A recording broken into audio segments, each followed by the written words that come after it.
I'm joined now by Emanuele, who is the Director of Partnership from Riskline. Emanuele, thank you so much for joining us. Thank you very much. It's a pleasure to be here. So let's start off then. Can you tell us a little bit about Riskline and what it is that you do? Riskline is a travel risk intelligence company. We specialize in assessing travel risks in destination, countries, and regions and cities around the world. And we take care of the content, making sure travelers are all the time safe if they have access to the right information.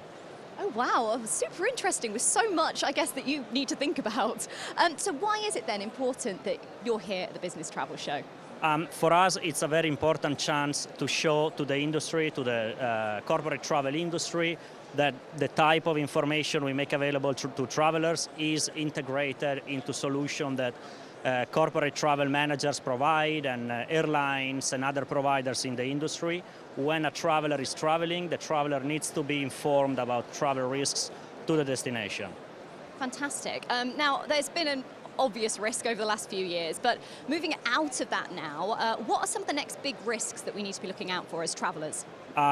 Granted that we don't have, nobody has a crystal ball and we cannot look in the future, but I think geopolitics continues to be and will remain the #1 concern for a very long time, particularly with the return of interstate war that we have seen in Ukraine and recent news from yesterday, I think, that Turkey has revoked the veto to Finland and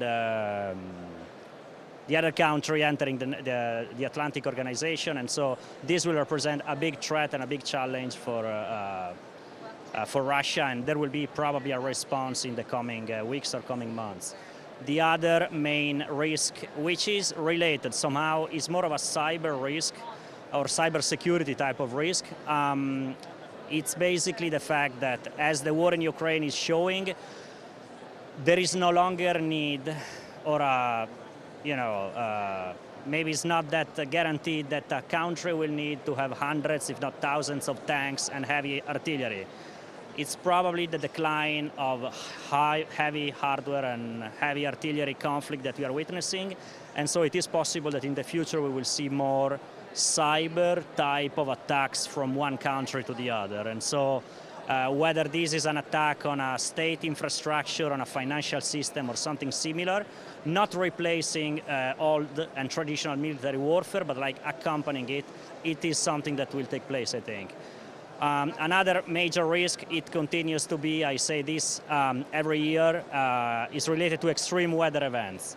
So basically climate change, summers becoming every year hotter and hotter, and like triggering wildfires every summer to areas that are not prepared to respond, and emergency response teams are overwhelmed, and so it's not easy for them to take care of the situation.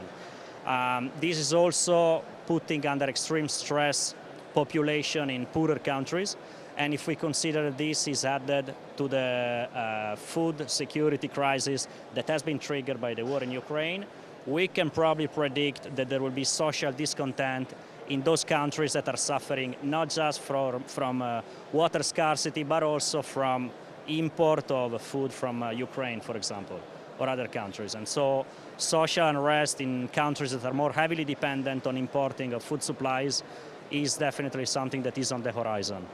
Wow, wow, wow. There are so many things to consider, and it really is on a global scale, which is why organizations like Riskline are just so important.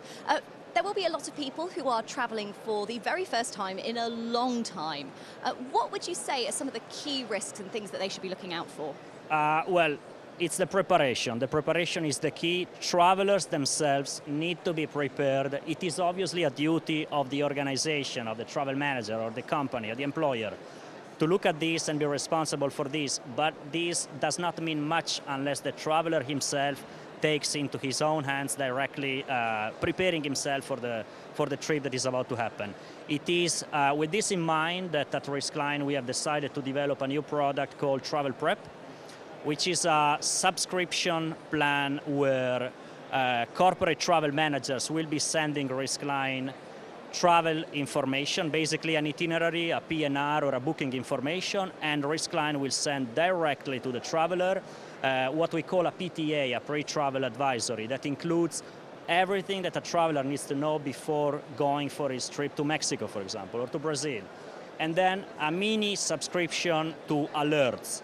Alerts are our short reports sent out in real time when something happens.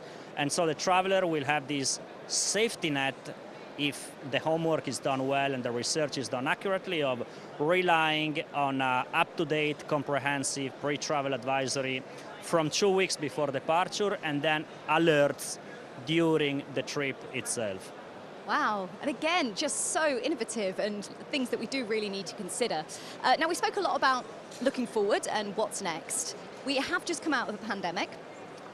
Obviously, Europe is opening up now, US have dropped travel restrictions. Do you think the pandemic is behind us, or is there still a consideration we need?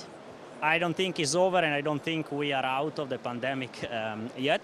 I think there is negative evidence coming out these weeks from European countries, the UK included, other countries, Spain, France, Italy, that there are cases rising. And so whether we can sail through the storm until the summer ends and arrive to winter time, probably we can. And so we will be able to enjoy summer vacations in a normal circumstance without restrictions. But I think after the summer is over, it will be unavoidable to see new waves. However, there is still a lot of uncertainty about how exactly resilient and solid those countries that are fully vaccinated are. Are they out of trouble? Maybe. How effective is the immunity that vaccination campaigns have built? There is a lot of confidence and hope, but there is a lot that remains to be seen. Amazing. So very much a waiting game. Emanuele, thank you so much for taking the time to talk to us. And if you want to find out how you can mitigate some of your risks as a business, come and chat to Emanuele here at Riskline.